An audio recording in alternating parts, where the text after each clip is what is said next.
ಚಿತ್ರದುರ್ಗ ಜಿಲ್ಲಾ ಪೊಲೀಸ್, ಜಿಲ್ಲಾಡಳಿತ, ಜಿಲ್ಲಾ ಪಂಚಾಯತ್ ಹಾಗೂ ಕನ್ನಡ ಮತ್ತು ಸಂಸ್ಕೃತಿ ಇಲಾಖೆ ಸಹಯೋಗದಲ್ಲಿ ಅಪರಾಧಗಳ ತಡೆಗಟ್ಟುವಿಕೆ ಕುರಿತಂತೆ ನಿನ್ನೆ ಚಿತ್ರದುರ್ಗ ಜಿಲ್ಲೆಯಾದ್ಯಂತ 15 ದಿನಗಳ ಕಾಲ ಸಾರ್ವಜನಿಕರಲ್ಲಿ ಜಾಗೃತಿ ಮೂಡಿಸುವ ಸಲುವಾಗಿ ಕಾನೂನಿನ ಜಾಗೃತಿ ಜಾಥಾ ನಾಟಕ ಪ್ರದರ್ಶನಕ್ಕೆ ಜಿಲ್ಲಾಧಿಕಾರಿ ಟಿ ವೆಂಕಟೇಶ್ ಚಾಲನೆ ನೀಡಿದರು. ಕಾರ್ಯಕ್ರಮದಲ್ಲಿ ಜಿಲ್ಲಾ ಪಂಚಾಯತ್ ಮುಖ್ಯ ಕಾರ್ಯನಿರ್ವಹಣಾಧಿಕಾರಿ ಡಾ ಎಸ್ ಆಕಾಶ್, ಅಪರ ಜಿಲ್ಲಾಧಿಕಾರಿ ಬಿಟಿ ಕುಮಾರಸ್ವಾಮಿ, ಹೆಚ್ಚುವರಿ ಪೊಲೀಸ್ ವರಿಷ್ಠಾಧಿಕಾರಿ ಡಾ ಶಿವಕುಮಾರ್ ಮತ್ತಿತರರು ಉಪಸ್ಥಿತರಿದ್ದರು.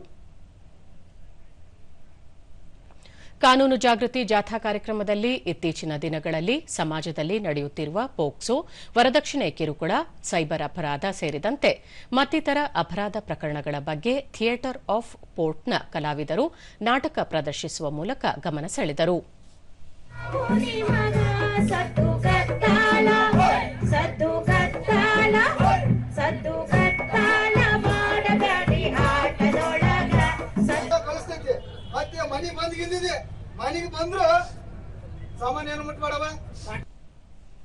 ಬಳಿಕ ಜಿಲ್ಲಾಧಿಕಾರಿ ಟಿ ವೆಂಕಟೇಶ್ ಜಿಲ್ಲೆಯ ಆಯ್ದ ಭಾಗಗಳಲ್ಲಿ ನಾಗರಿಕರಲ್ಲಿ ಕಾನೂನಿನ ಬಗ್ಗೆ ಜಾಗೃತಿ ಮೂಡಿಸಲು ಕಾರ್ಯಕ್ರಮ ಆಯೋಜಿಸಲಾಗಿದೆ. ಈ ಮೂಲಕ ಅಪರಾಧಗಳ ತಡೆಗಟ್ಟುವಿಕೆಯಲ್ಲಿ ನಾಗರಿಕರ ಪ್ರಜ್ಞೆಯ ಅರಿವು ಮತ್ತು ಜವಾಬ್ದಾರಿ ಮೂಡಿಸುವ ಉದ್ದೇಶ ಹೊಂದಲಾಗಿದೆ ಎಂದರು.